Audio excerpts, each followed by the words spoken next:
Wildfire activity in the past decade has been among the most destructive and costly in U.S. history. Fire suppression has become more complex due to urban sprawl, excessive fuel, longer summers, and extreme weather. But fire isn't just a destructive force. It's also a vital tool for maintaining healthy ecosystems and the essential services they provide. In 1998, Congress created a joint program focused on fire science research and science delivery partnership between the U.S. Department of the Interior and the U.S. Department of Agriculture Forest Service called the Joint Fire Science Program, or JFSP. Since then, the program has funded scientific fire research to help fire managers and practitioners treat hazardous fuels, reduce the threat of severe wildfires, plan for post-fire recovery, and more.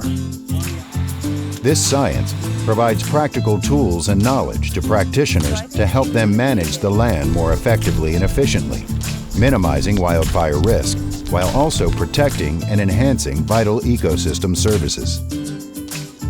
The Fire Science Exchange Network, established in 2010, translates and shares this information for practical application on the ground.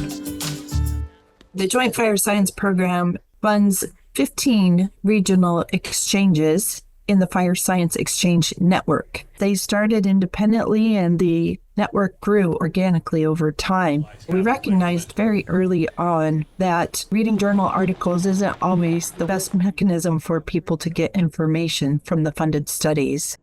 If you look at a map of the overall network of fire science exchanges, they're roughly broken up by different fuel types or ecosystem types, broadly speaking, so that each exchange can focus in on the most pressing and relevant and important fire science topics and challenges that are relevant to that region. The original folks who put together this network really had a great vision, I think, to think about these regional groups so that each group could have the most impact and also be the most relevant to the needs of their regions.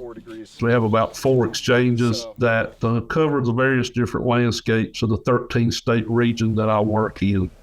The Joint Fire Science Exchange Network is a very valuable tool for our fire practitioners and fire management officers and fire management personnel across various large landscapes.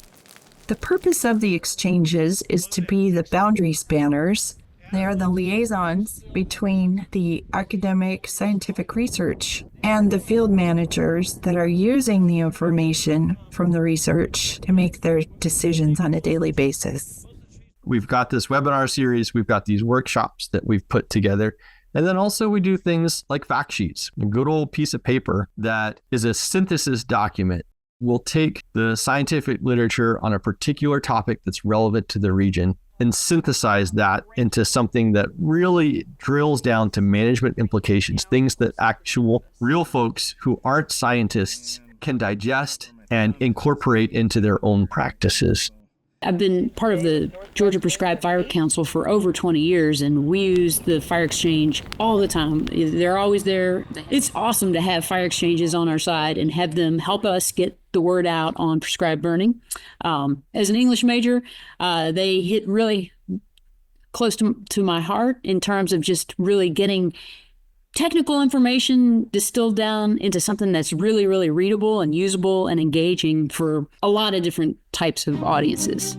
We're the only entity that spans agency, federal, state, municipal, and community boundaries to support the exchange of wildfire science and information for researchers, managers, and communities. There's other entities out there studying, discussing, examining policy, developing new approaches.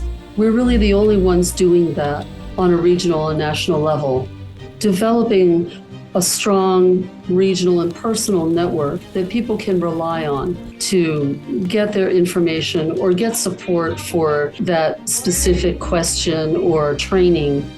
Fire is a growing problem and a growing issue for many people, and we're seeing the scale of the fire problem growing, and so that just adds to the amount of pressure and need there is, I think, on getting good science out there. One thing that we really like to do is put more time in helping researchers and managers understand how much they have in common and what methods that they can use to identify common problems and apply the latest research to move fire and fire adaptation forward. Fire is a great servant, but a bad master. And if we can make our peace with fire and use it to work for the benefit of our ecological communities and human communities, then we're really moving forward and creating a fire-friendly environment where we're managing it instead of being ruled by it. Visit www.firescience.gov to connect with your regional fire science exchange. You can find them by name or simply click on your area on the interactive map to learn more.